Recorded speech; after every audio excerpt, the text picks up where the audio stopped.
Hey y'all, Billy from Perma Pastures Farm. Well, once again, I'm not at the farm. I'm on the way home. It's Sunday, and you'll probably see this on Tuesday or Wednesday, who knows. But yeah, so I'm taking more of that advice I talked about before as far as taking time to smell the roses, even if it's just for a couple of minutes. And I think I'm getting good at this. I think I'm getting good at being able to smell the roses, so to speak. Well, maybe not roses, but maybe some rotting fish I see down here at the edge of this lake. I'm on the way home. I'm not that far off the beaten path, but it's I'm just going to stop for a minute and have a little chat with y'all. In fact, it was something when I was figuring out it. To me, it's never a hard decision to figure out what I'm going to talk about because I have so many ideas all the time. In fact, it's a struggle to keep them all in.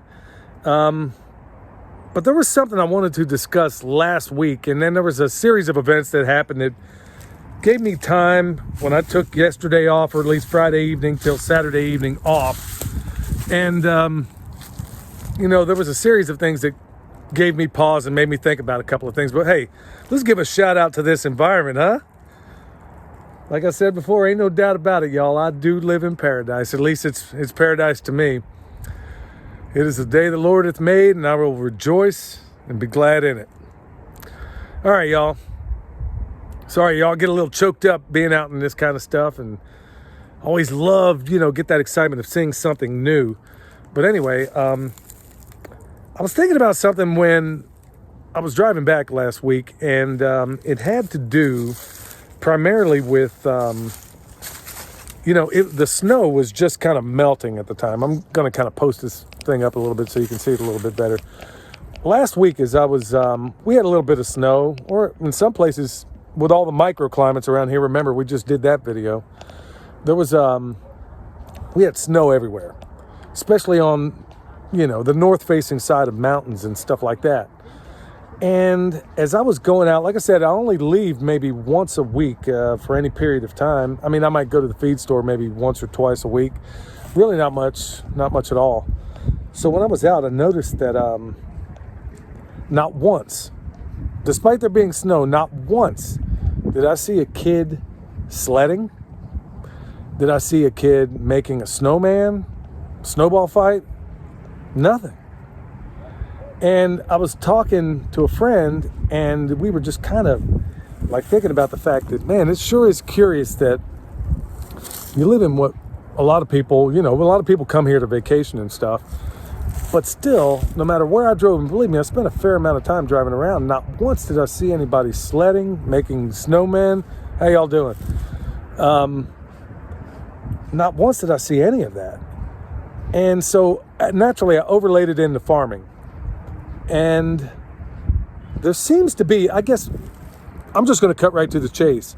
It seems that kids these days play in what I think are the most antiseptic environments.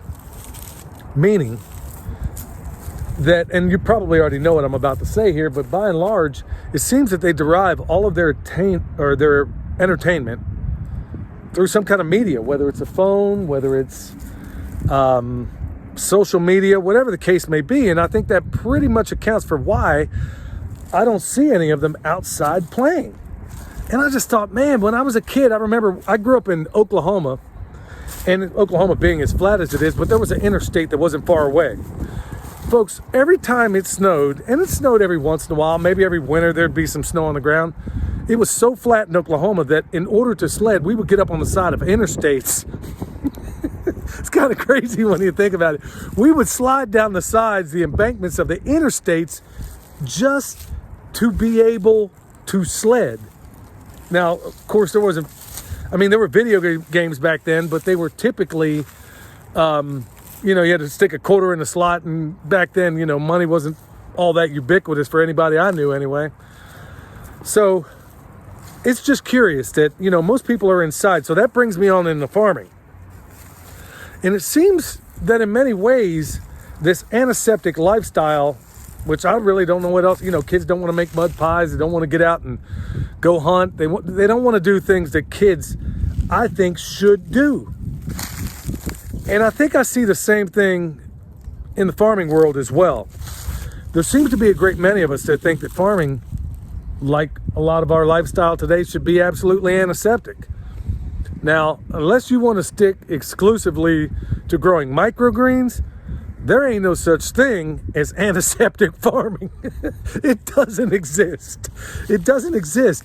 But some of the conversations, and I don't spend a lot of time watching most YouTube channels. There's just a handful that I watch, and some I watch on occasion. And every once in a while I get to let my hair down, if I had any, to, things pop up, and I seldom watch those things, but I did. And it seems to be that everybody, even in terms of how we fight wars, there were more people lost in the Civil War than all other wars combined in America.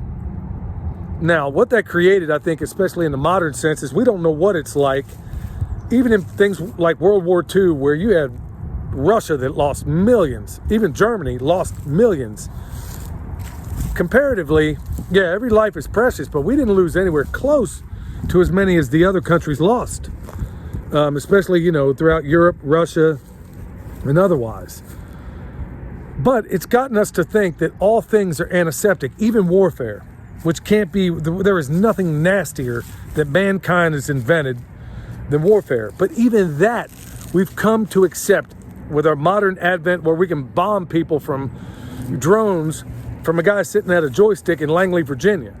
Or we think that, I've even seen this is crazy, but I've actually seen it, where people can hunt through their computer, really take the crosshairs on a rifle, aim at a wild game, and shoot it online. I'm telling y'all, this exists. And we think that farming can be done the same way. I think we think everything worthwhile in life can be done the same way. Okay, you can do this antiseptically if you want, but can you tell me what it smells like? Can you tell me the visual enjoyment you get seeing these things, doing these things? Or if you want to eat meat under plastic in the store that was factory farm raised and everything else, well, that's sort of it's not antiseptic farming by any means, but it's definitely an antiseptic way of acquiring and eating that meat. Yes and no. I mean, I could probably do an entire video on that. Really, to come full circle, y'all, what I'm saying is that we live in an antiseptic lifestyle in every way imaginable, and I think it's made us stupid by and large.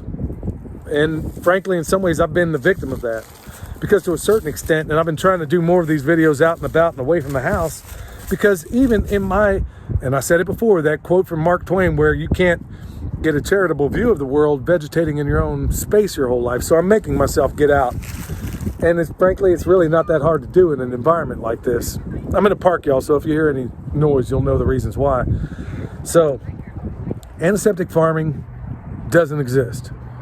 If you think you can acquire meat that wasn't harvested, well, it doesn't exist. Because even for you vegans out there, your food eats food. You dig? So at the end of the day, to come full circle with all this, there's none of this stuff that can be done in the box, nor should it be. Curiously, sorry y'all, I had to pick this up because here I am talking about how antiseptic everything is, and the most unantiseptic thing just happened to me. So here I am filming, doing my thing, and somebody wanted to get my attention and have a brief conversation. And I found myself almost being a hypocrite, because at first I was a little bit annoyed to think, hey bro, you can't see I'm over here doing this? But the other side of me said, you know what? The most unantiseptic thing to do is to have a real life conversation face to face, without barriers, with another human being. How cool is that? Lessons everywhere, y'all. All the way around me. Gotta dig it. Gotta dig it big time. Anyway, y'all, that's really what I wanted to talk about today. Let's take another view at this environment, and let's think about being a little less antiseptic. Let's get a little bit dirty. Let's smell what there is to smell, even rotten fish out here.